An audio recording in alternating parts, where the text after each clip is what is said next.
Hi guys, welcome to my channel. Morning breakfast అటుకుల దోశ చేశాను. చూడండి ఫ్రెండ్స్ ఎలా వచ్చిందో. ఎలా చేస్తానో చూడండి. ముందుగా అరకప్పు అటుకులు తీసుకోవాలి. 10 మినిట్స్ నానబెట్టాలి. నానబెట్టినాక మిక్సీ జార్లో నానబెట్టిన అటుకులు వేసుకోవాలి.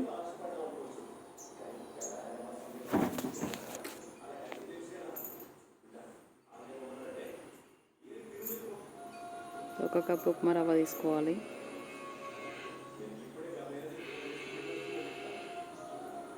టూ టేబుల్ స్పూన్స్ పెరుగు వేసుకోవాలి. కొన్ని వాటర్ పోసి బ్లెండ్ చేసుకోవాలి మిక్సీ.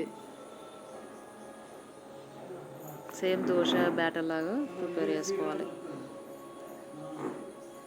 బాగా వాటర్ పోసుకోవద్దు, కొన్ని వాటర్ పోసి బ్లెండ్ చేసి ఆ మిక్సీ జార్ నుండి బౌల్లో వేసుకోవాలి. బ్యాటర్ వేసుకున్నాక తగినంత సాల్ట్ వేసి 1/2 టీ స్పూన్ బేకింగ్ సోడా వేయాలి.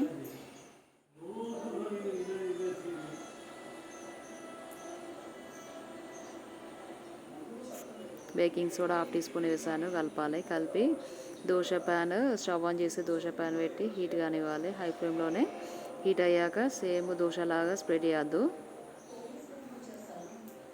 లైట్ అట్లా స్ప్రెడ్ చేయాలి. బాగా వేయద్దు, చేస్తే దోశలాగా స్ప్రెడ్ కాదు. ఆయిల్ వేసుకోవాలి. 1 స్పూన్ ఆయిల్ వేసి ప్లేట్ పెట్టుకోవాలి.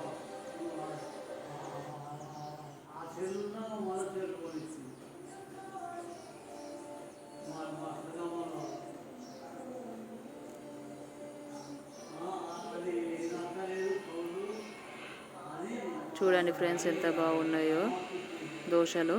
ఇది ఎప్పటికప్పుడు వేసుకోవచ్చు. అప్పటికప్పుడు కావాలంటే 10 మినిట్స్లో ప్రిపేర్ చేసుకోవచ్చు.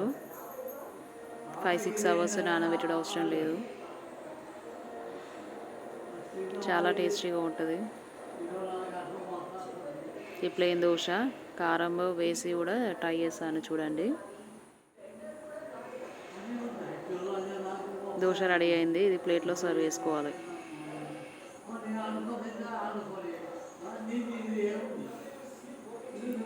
మళ్ళీ కొంచెం కారం వేసాను. కారం వేసి ట్రై చేశాను ఎలా ఉందో. చట్నీ అవసరం లేదు కారం దోశకి. అలా లైట్గా స్ప్రెడ్ చేశాను. 1 టీ స్పూన్ ఆయిల్ వేసాను.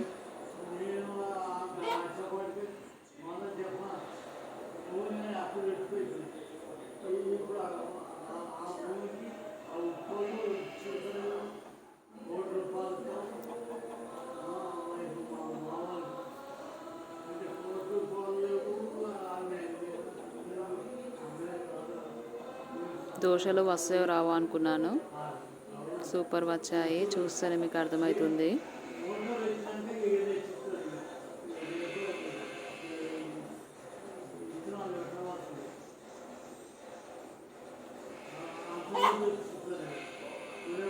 అటుకుల రవ్వ మిక్సీ పట్టేటప్పుడు ఒక 1/2 టీ స్పూన్ షుగర్ వేయాలి. షుగర్ ఎందుకు అంటే కలర్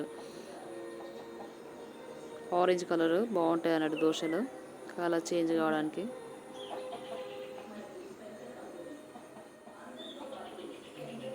అంతే ఫ్రెండ్స్,